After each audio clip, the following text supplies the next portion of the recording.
No, there we go. He's coming out now. Is going to be playing Reaper. And on the defensive side, Ars Taru, fairly safe bet. He's going to stay on Zarya, Unga on Reinhardt, Veteran Jr. So much fun to watch this guy on Reaper. Keep an eye out for him. Joe will be playing Lucio, and Mei is being picked up by Sewer, and finally Sid once again on Ana. Yeah, so it looks like they are going to be trying to run the Beyblade comp. We're just going to hop on board with the offensive Mei here, seeing as they start to push out. Where they're going to go, it looks like they're going to take the upper route and just drop down. They're going to try and get behind that fountain on King's Row as soon as possible, just jockeying for position right now, trying to find what snipes they can. They're also going to be careful about firing off too much sort of poke damage because you don't want to charge at Ana too quickly as teams start jockeying for position. That's a really good heal bomb, though, stopping the damage immediately as the fight is joined. Oh man, and that excellent Mei wall actually meant it was 6v3 only for the briefest of moments, though. It doesn't actually quite make the difference as ASOX was able to get the first kill, unfortunately, and it does mean that we're going to have to be moving back on the side of E2G, but they're going to be resetting and coming back in now. No real ground lost. Both teams just kind of playing the poke game, and Sid on now joining Flash, or both Annas have Nano Boost. Yeah, so both Annas are ready. That's a really good wall as well. Nano Boost goes out and it goes onto Unga, but he is asleep in the back. Does get woken up by Chubbs, however, so he's going to be swinging away, looking to land what hits he can. Does land the charge, but the Zarya barrier just stops it. Veteran Junior, however, is picking up a kill in the back there. He's just moving into the fight. What can he find? He's just jockeying for position, but it looks like they're ready to back out. So E2G just backing up. They've lost their tank, lost a bit too much there, and they have to be careful now for the next push because Little Bo is going to be ready with the Graviton Surge. He's going to be willing to just catch everyone up, but also Zua is going to be good to go with a Blizzard. So that's a very, very quick Blizzard. That could be huge in the next fight. The ice barrier that actually popped up very early on there for E2G was absolutely excellent. Here we go, ice barriers for both teams. Graviton Surge, but two ice barriers between most of the players right now. Blizzard now coming out and trying to freeze everyone attacking. Sewer, Reinhardt goes down as well, very hard, and that's a triple kill at the moment for the side of T for Tilt. They once again managed to hold up, and there are just more than 2 minutes now for E2G to try and capture point number 1. Yeah, T for Tilt playing incredibly well there. I mean, hats off to the Maze. Like, the Graviton Surge landed and they both put down Blizzards, both put up ice walls, blocking a lot of that damage. But I think T for Tilt was just that little bit more patient, got a little bit more value off the back of it. That said, they also have the Beyblade ready. Veteran Junior is going to have to be huge for the next fight. He's going to be going in with the Death Blossom. They're going to wait for the Nano Boost to be ready on the offensive team. And what can Veteran Junior do here? This is going to be an incredibly tense fight as the teams are now hopping on to the point. We'll see who is able to come out on top. Just a minute 38 left right now. Both teams trading kills. There are actually 3 dead blue team members on top of the point right now, so the defense looking ever so slightly sketchy. Good shield onto ASOX. That gets taken out, though, as he moves into Wraith form, and Lilbo manages to grab a kill. Yeah, but this is actually not too bad for E2G. So Veteran Junior, both Reapers managed to get a huge amount of kills, but they reinforced faster on the offensive team. So you come back from the spawn that much quicker. That's it on the point. Zua is just going to chase ASOX away there with that Mei. And oh, Chubbs, he whiffs. The Earthshadow doesn't find the targets he wants there, and this should be a good cleanup for E2G right now as they push forward and take this point. Yeah, being able to defend for so long, actually, 3v6 there. I have to give some credit there, especially to Ars Taru, who was very good with those Zarya barriers and just basically making sure that they can squeeze as much time as possible out of their limited hit points. Unfortunately, though, it will not be enough to buy them extra time on point number 1, and now we have just over 3 minutes remaining for these guys to get through the streets phase. Yep, and they will be trying to hold this first arch. So this first corner here is usually where we start to see defenses just holding in this choke point. And that's a really good wall. Does isolate too. Chubbs does land the charge as well. There's a Graviton Surge, but they're all caught in a Blizzard as well. So this is going to make it so hard to fight. Veteran Junior, though, does have the boost. Can he find the kills, though? Does land the Death Blossom. Can he find anything, though? Mei just blocks it with the Ice Block, and the Sound Barrier comes up, keeping everyone alive. But the damage has been done. And it looks like E2G will take this first corner in good time. It's very interesting how the ultimates are actually coming out of here as well, because what we have are situations where we're almost seeing Blizzard come out as a counter to Graviton Surge to say, yes, you can get all our heroes in one place, but what are you going to do about it because you can't come close to actually administer that damage, for example. So it's really interesting how the meta is shifting to something that basically zones people out rather than focuses on doing as much damage as quickly as possible.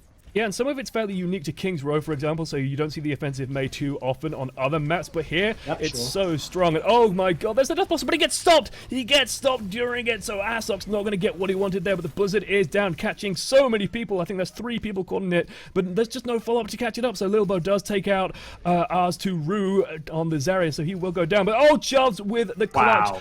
Shatter catches 3 people well, and the charge won't quite finish off Onunga at the back there, but this is going to force E2G on the back foot. They're going to have to retreat just for a little while longer and not quite get that full Streets Phase 1 push that they really, really wanted. And this is where it gets difficult because now the spawn distances are in favor of the defensive team, so they're going to have something decisive here going forward.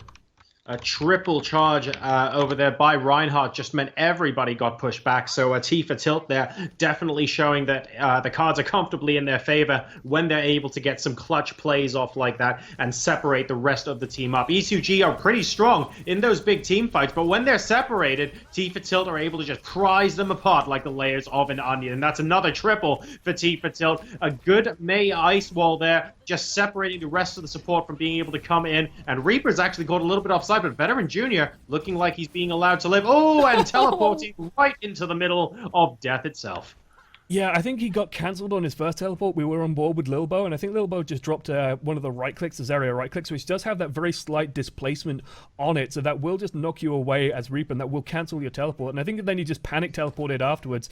The good job by Lilbo there, and this is looking so good for Tifa Tilt. They have so many ultimates available, but the big question is, can they stop this man? Can they stop Veteran Jr. getting a nano boost, getting into the team, and killing absolutely everyone? That's got to be the objective here coming forward. Blizzard is dropped, and will just actually manage to catch most of the team. Still no nano boost. There it is.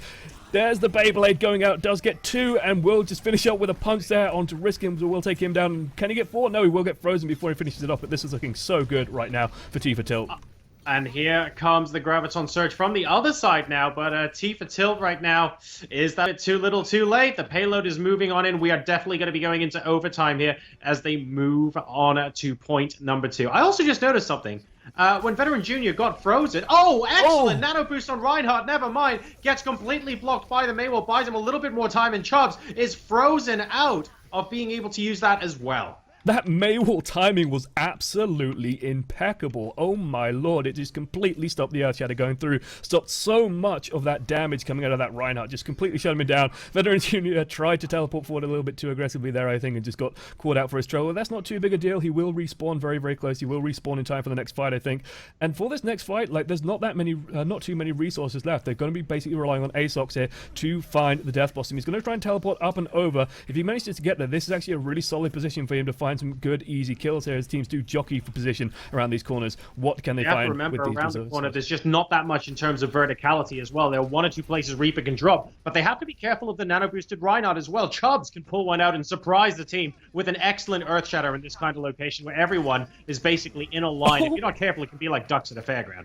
And Geo, with the clutch boop, managed to knock Asox into the pit while death blossoming. That was absolutely huge. Now Veteran Jr. is going to go in. He's got just a free amount of kills there. That's 4 for Veteran Jr. Can he find the 5th before he gets frozen? No, he can't. Everyone is frozen on the point. It's just Mei, but Mei's just not going to do enough to kill everyone. She's stalling her blessed heart out, but it's just not going to be enough. But massive shout out to Geo there for that critical boop, knocking the ulting Reaper into the pit and getting so much value for it. Useful esports insight here. When frozen by Blizzard, the bottom of Reaper's coat still flaps in the wind. There you go. I did not know. Caster insight, ladies and gentlemen. Blizzard coming on over the point now as both teams are trying to vie for control. It is overtime here, so there will not be additional time for them to complete if a team wipe happens. Here comes the Graviton Surge. Everybody clumped up against the Maywall there, but they're doing a good job of just keeping the fire coming in from a single direction. Tifa Tilt looking like they're getting taken out. Lilbo going down as well. Asox being a little bit of a barrier. And here comes Chubbs from left field, but he needs to get back to the payload. No, he doesn't quite make it in time, or does he? That's the Graviton Surge. Pulls Riskin in. He goes down, and we do have a complete, but it took all the time required. Yeah, and that 0-0 is absolutely crucial. If there's a couple of seconds left, then you do get that free minute. You do get that free second chance, but no more second chances now for E2G. They've got to just hold the entire map. Otherwise, well, basically any time left over for Tifa Tilt, they're going to have extra pushing time. Hopefully, I'm getting that the right way around. It's so easy to get it confused, the colors, the way they work these days. It's true. At least now, big improvements to the way it works is that Oh, yes. once you get the names right at the start of a map, when they switch over, you're not too worried about what goes where. That used to be a cast nightmare, by the way. You get halfway through a cast, and then suddenly, unless you're familiar with casting these teams day in, day out, all of a sudden you start getting the team names wrong consistently for a couple of minutes before you go, hang on a second, that wasn't there before. It was a nightmare. And like these teams, we're not the most familiar with these teams. I'm not going to lie, but they, some of the names are recognizable. Some of these players are very recognizable. Some of them have made okay-ish to decent runs in Go-See Gamers, but these aren't the top tier teams. So a little bit of unfamiliarity is going to creep in here and there, but just bear with us as we do model our way through. It's also because even if you know a lot of the players, don't forget, in the course of casting a single online cup, the casters are generally going through, 12, 16 different teams. So it's very easy to lose track of them. For me personally, I pick one person from each team, and I sort of fixate on them. So if I ever go, which team is on the left or right, or which team is this color, I can quickly glance up and use that name as a reference. Yeah, that's honestly, that is a life-saving trick. Still, I'm also a fanboy of Veteran Junior, so that's why I do that. I'm seeing a Hanzo pick here. I'm going to be curious to see if this Hanzo pick actually sticks. There are some teams that do like to use it. I know Tavik, for example, is a big proponent of Hanzo play. Oh, yeah. But this could just be for a Sonic Arrow, just to scout things out, and then you might swap onto a Mei, for example, just what we've been seeing. It's a good way of dealing with a Nano Boost. It helps you stall, it helps you buy space on the point, but it looks like he will be sticking with this Hanzo, so let's jump on board with him. Let's see what damage you can find, what quick picks you can find. It's just going to scout out there. You can see into the hotel, sees that no one's in there, so they're going to be clear to just move up here, drop behind the fountain, and start trying to get that good poke damage, try and get a quick pick or two, and see how it goes from there. So here we go. T for Tilt. They need to make this happen now. They tried to defend. They tried to go for the full hold. It wasn't possible. E2G doing a tremendous job there. The Reinhardts face to face with each other, charging into a Reinhardt main wall as well. Chubbs getting denied by that Ana grenade just for a second, but will be able to heal up now. Both teams trading kills, and it is the Reapers that are the MVPs of the show. No surprise there. So far in this match, I have to say it is Veteran Junior that has been working with Sid much better than ASOX have been working with Flashshore, and that definitely shows in the way UTG was able to complete in the first half.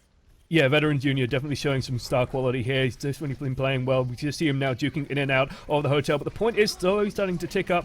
There is the Graviton Surge, very early Graviton Surge. Manages to catch a lot of people. And there is a Nano Boost on ASOX. ASOX just cleaning up, dealing so much damage. Everyone just basically picks a kill out for themselves there. But that is going to be a full wipe and an easy cap there for T for Tilt.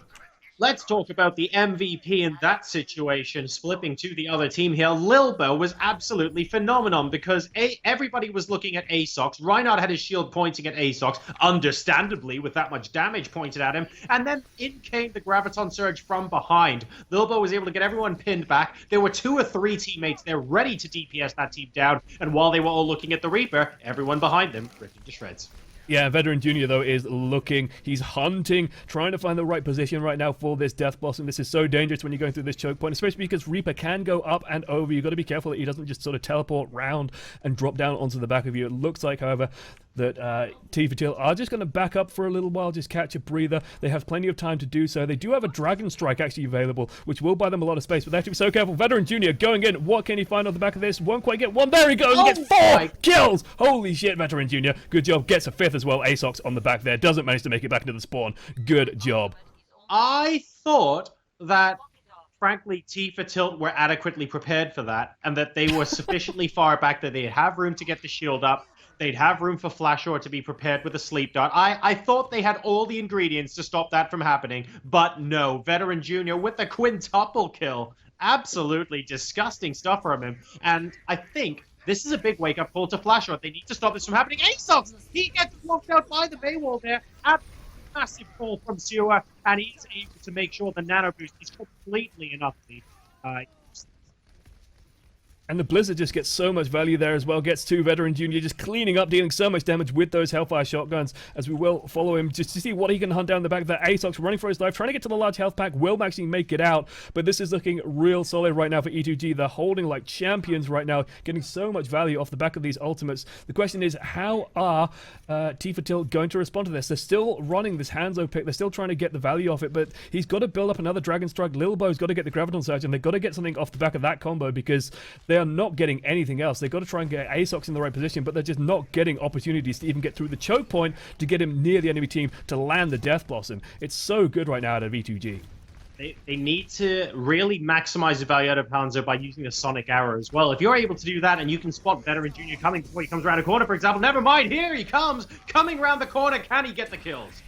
Well, Veteran Jr. is there, and I think he's scooping up all the kills for himself. Hexus does actually manage to find 2 with a Dragon Strike there, but I think it's too little too late right now, as Veteran Jr. is just going on a complete and utter rampage. Can he find even more value? Lilbo actually drops the Gravitron Surge just to catch Veteran Jr., and even during that, Chubbs goes down still. I think it is enough for E2G to get a bit more space here on the payload, but they're actually just chasing people down. The payload is not moving during this time, and all E2G need to do is hold back a little bit, wait, recoup, and they're just not going to gain that much ground on the payload. They'll be lucky to get around this corner, and I think E2G are going to be ready for another fight. The one thing to point out, though, is that we were in overtime by the time this payload reaches second checkpoint in the first half. We've still got 2 minutes here, so it's absolutely not panic time yet for Tifa Tilt. As they come around the corner, they're looking to engage once again. A Maywall there from Sewer manages to separate the teams briefly. No instant pickoffs for them, though, as everybody else looks like they're in a big ball. Oh my goodness, and that's going to be the cue for Graviton Surge. Have we got the follow-up? There's a blizzard, everyone is frozen, absolutely everyone held down. Veteran Jr. is actually asleep, however, so the damage just isn't quite there to finish Chubbs off, so everyone else will just take turns getting their own kills. But during all of that, ASOX was on the point, pushed the payload with the back cap, so actually did manage to claim that important next spawn. Oh my god, that's a huge oversight for E2G, and they've actually managed to make it to the next point. Well done by ASOX there, I can't believe that. Very, very sneaky over there, and a lot of teams actually try and do that, even at top level, where if a particular player is pulling the rest of the team with them, don't forget the objective of the game isn't to kill the other guys, it's to get the payload to the checkpoint. So if you're able to do that early on, then that's great. Ooh, very important to note, a little bit of a misplay there. Joe on Lucio actually getting the nano boost, and by the looks of things, Veteran Jr. rushing in with Reaper and then going, hang on a second, it looks like it's going to be quite easy for me to die here. He goes down like a sack of potatoes. Hex is following up with the Dragon Strike, and that is a lot of kills in favor for Tifa Tilt. They've still got 2 minutes and 10 seconds to reach this point. It doesn't look like they're being contested right now. We need to get a lot of storm. And ASOX is in such a good position here to get this Death Blossom off. It will actually be denied though, and the Blizzard will actually hold the point for that a little bit longer. Sound Barrier has also been dropped just to buy even more time. Still, it's looking pretty goddamn good for Tifa Tilt. They just have to start cleaning up here. Little Bo actually getting the better of Veteran Jr. there on the Zarya. It's a good job there from Little Bo as they just contesting back and forth. That said, the reinforcements are coming in thick and fast. Can Little Bo lay down enough damage with the Zarya? I don't think so. They're just going to back it up. They've still got 1 minute 45 to play with, but oh no, the Maywall's just going to hold him in place. Can he get free? No, he won't, just in time. It's just going to go down. And that's actually really bad news, because that means the spawns are staggered. That's going to take like an extra 10, 15 seconds before they can start pushing again. And a big key to that fight was Chubbs going down very early on to a boop from Joe. So they were without shields, Tifa Tilt, from basically 10 seconds into that fight. It meant they were effectively fighting not just a man down, but also without those shields available. And that's just so difficult to do when you're in a do-or-die situation. And your other team, well, they respawn and they can just pop straight on up. Unga coming in and basically whips the Earthshatter, tries to charge, doesn't get the purchase he wants from it. He goes down. Graviton Surge coming in, trapping out a lot of people from Tifa Tilt, and they are going down now as well. Ours Taru doing an awesome job of cleaning up after Veteran Jr., who swapped onto the Tracer, unleashed as the Pulse Bomb.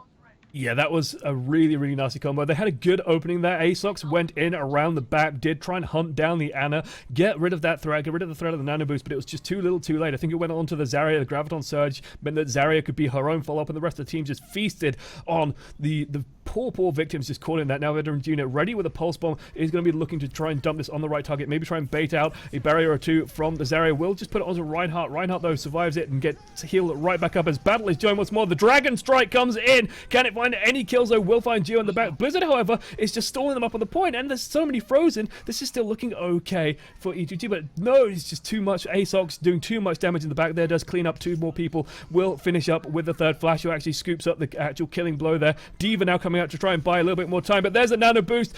Just Death Blossom damage coming out left, right, and center. R2 will go down. The mech is gone. Diva is gone. Veteran Jr. now just has to stall for his life, and we're actually in overtime for both teams. This is getting very close indeed. Maywell trying to stop the rest of the team from coming back, but here comes Chubbs. Those tanks are so unbelievably crucial right now for Tilt. They finally get everyone off the point except for Sewer. May's going to go down as well, and they do manage to complete, but heart in throat for 10 or 20 seconds there as E2G basically threatened to stop them from completing the map. Yeah, and I believe the way that this works now is that, yes, E2G does get the 1 minute, so I think both teams do get like one more shot with just 1 minute left to push. That's right. Yep. And it's all or nothing now. They've got to make sure that this first assault counts. You get 1, maybe 2 attacks that are going to be decent at the very least. And what happens now is vital. The defenders have to make sure that they do not lose anyone on that first attack to weather the second attack. Otherwise, what can happen very quickly is, because the spawn distance, which I can actually sort of trace with the camera, you know, all this distance that you have to run to get all the way back to the spawn, it's so difficult to cover that in the 1 minute time period. That takes a good 10, 15 seconds to get back. So if you go down in that first assault, the defending team is going to have a really hard time. It's all about momentum. If you're able to get the team wipe and you get a lot of ultimate charge off the first fight, you can then have the ultimate advantage for the second fight as well. And if your first fight won you the first point, in overtime, you can go ahead and take the second point and potentially the map. I have seen teams do that before. But obviously it relies a lot upon the momentum of a team and the fact that just because they have an ultimate advantage doesn't mean they should be splurging all of their ultimates in a single fight. They have to stagger them, and if they want to complete the map, they need to be prepared to win that 2 or 3 times. Yeah, it's actually a very interesting thing that you see with these teams when they do start pushing, because when you are in overtime, of course, the spawns do take a little bit longer, and that actually does let you stagger them that much more and get that much more of an advantage. Still, the team going through the hotel once again, just going to try and get behind this statue, trading damage left, right, and center. Both teams mirrored at the moment in their picks. They're going to be looking to get this nano boost up nice and fast and then get it onto their Reaper player, and hopefully he can clean up as much as possible. You see teams intensely taking damage, but oh no! Veteran Junior goes down, Chubbs charging in, finding the value charge there. Maywell just pinning him in place, and this is a really, really good start for Tilt. Yeah, this is a superb initial hold. And don't forget, with that 1 minute timer, we're already down to 20 seconds, folks. So this isn't your ordinary King's Row. There is only one more opportunity now for E2G to try and take this first point. They have to one and done it. They are inevitably going into overtime now. Unga getting into position. Ars2Ru using... Oh, by the looks of things, actually took a little bit of damage as well. But the shield will be able to regenerate there. Here comes the maze, and here come the blizzards from, by the looks of things, it's just a blue one at the moment. No, they are not able to get to the point in time, and that is it. Round complete. Yeah, Hexis, Blizzard just managed to zone them out. Absolutely, just completely stop them from getting in. Correct me if I'm wrong, but yeah, the sides will switch. So now, basically, there is a chance for them to just try and take the point. They have to take this point, and they will win this round. Otherwise, I believe it ties, and I'm not exactly sure what the tiebreaker rule set is for us at the moment. I know what the tiebreaker rule set is. It is going to be a best of 3, and it is going to be a capture point map, or a King of the Hill map, if you will. And for this particular upper bracket semi-final, it's going to be on Nepal. Oh, okay. So there you go. There's the tiebreaker. And it looks like Tilt are going to be running what they ran last time, so they will be using this Hanzo once again, trying to get a quick pick. Our mutual friend ZP loves to use this phrase for Hanzo. I think it's absolutely perfect. I think it's absolutely apt. It's he's feast or famine. He either gets a ton of kills or he gets absolutely nothing.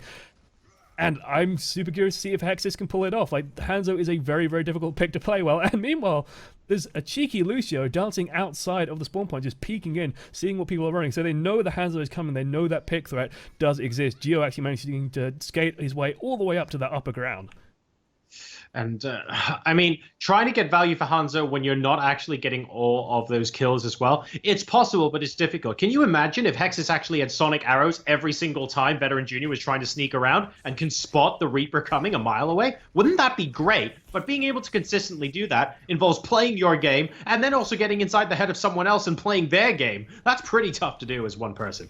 Yeah, you've got to be aware of, you've got to try and keep track of them, but meanwhile you've got to try and keep track of the rest of the team, and Veteran Junior is going to be looking for so much value as well with this movement. Hex is actually taking a lot of damage early. Isn't quite managing to find space to get the arrows. An early charge, though, coming out will actually flub as well, and Chaos just breaks out on the point as they do jockey back for position.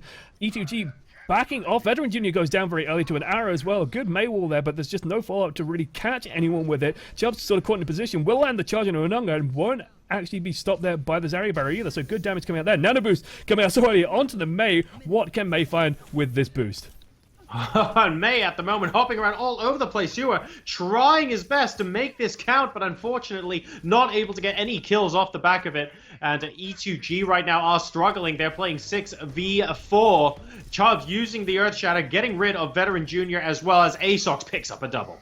Yeah, and Lilbo during that fight was just so on point, finding the right barriers, finding all the damage he needs. This is what you like to see out of a Zarya, when Zarya is not only contributing barriers, but contributing so much damage. It's just having another DPS piece there, especially when you're running something like a Hanzo, which isn't the most reliable source of damage in the world, isn't the most, I don't know, consistent damage source in the world. Having Lilbo there, doing so well on Zarya, performing as they need, so important. So well played there by Tilt, looking really strong at the moment.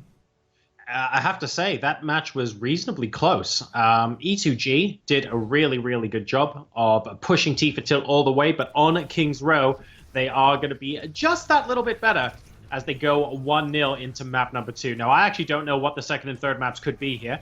I wasn't part of the veto process, so I'm looking forward to seeing what map they come out with.